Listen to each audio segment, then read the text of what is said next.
ආයිබෝවන් කොහොමද ඔයාලට? ආදරයෙන් පිළිගන්නවදත් මගේ YouTube channel එකට. අද මං හදන්න යන්නේ පූරි.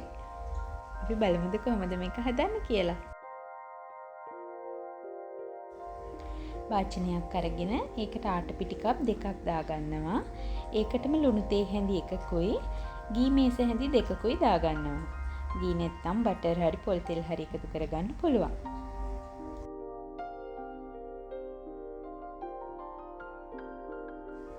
මේ ටික අතින් හොඳට ඔක්කොම කවලම් කරගන්නවා.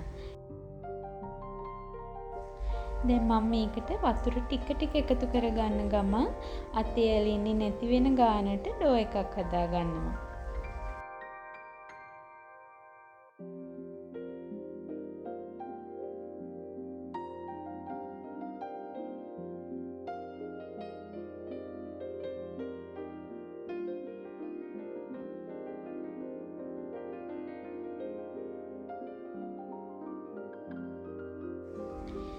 මෙන්න මේ පදමට එන්න තමයි මම ඩෝ එක හදාගන්නේ.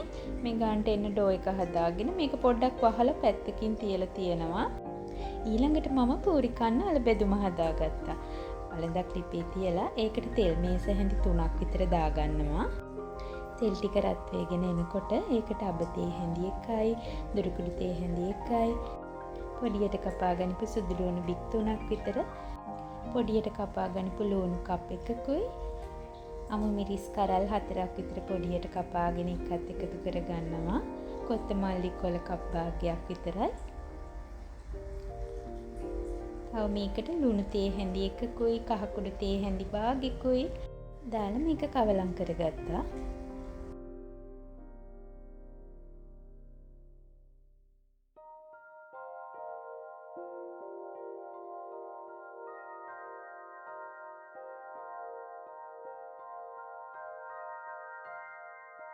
තව මේකට කරපිංචා දෙකක් විතර දාලා පොඩි වෙලාවක් තෙලේ මලව ගත්තා.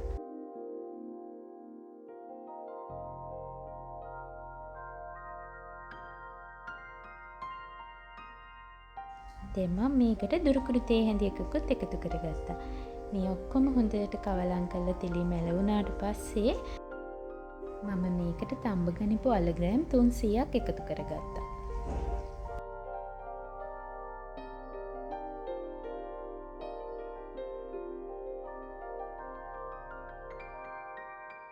මම මේ අල ටික හැන්දෙන්න පොඩ්ඩක් පොඩි කරන ගමන් තමයි කවලම් කරගත්තේ.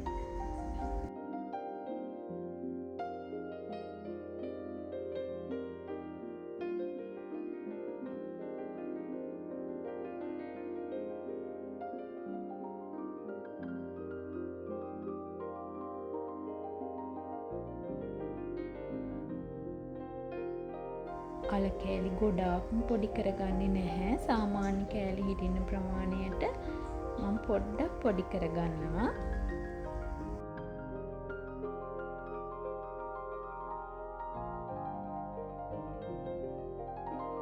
ඔන්න අපි දැන් ඒක හදාගෙන ඉවරයි.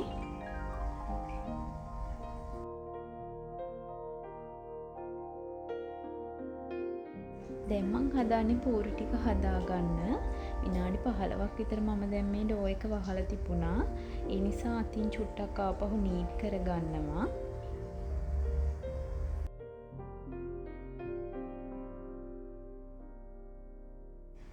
ඊට පස්සේ මේ ඩෝ එක පුංචි පුංචි කොටස් වලට බෙදා ගන්නවා. පොඩි හදාගන්න ලේසි වෙන්න.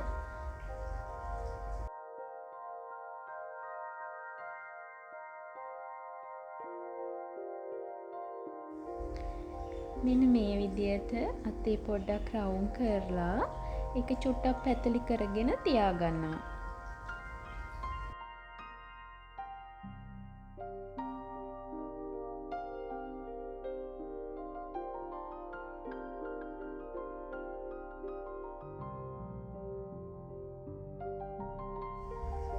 දැන් මම මේ ලෑල්ලේ මතු පිටට ආට පිටි ටිකක් ඉයගෙන අපි හදාගනිපු චූටි පිටි බෝල ටික තුනී කරගන්න යන්නේ.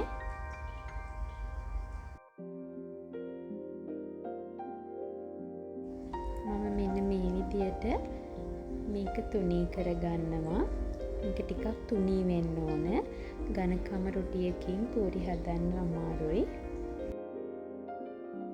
පූරි ටික ඔක්කොම තුනී කරගන්න ඕන නිසා මේ විදියට පැත්තකින් තියා ගන්නවා.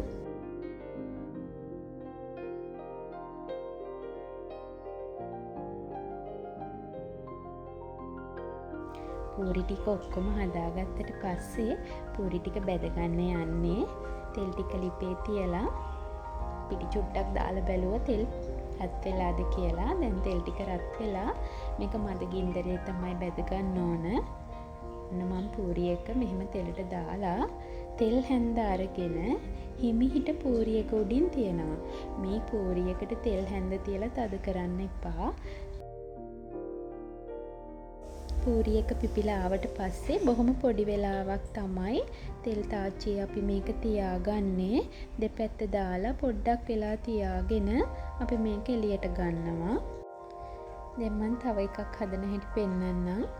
මේ විදියට තෙල් තාච්චියට දාලා හැන්ද පොඩ්ඩක් උඩින් තියනවා. මේ විදියට ඔක්කොම පූරි ටික බෙද ගන්න ඕන. බලන්නකෝ පූරි එක කැඩුවම ඇතුළ කොහොමද කියලා. මේ අල කරි එකත් එක්ක පූරි ඇත්තටම හරිම රසයි. මේක හරිම පහසුවෙන් හරි ඉක්මනට හදාගන්න පුළුවන් කෑමක්. වැඩි වෙලාවක් යන්නේ නැහැ. බොහොම පොඩි අමුද්‍රව්‍ය ප්‍රමාණයකින් තමයි මේ පූරි හදාගන්නේ.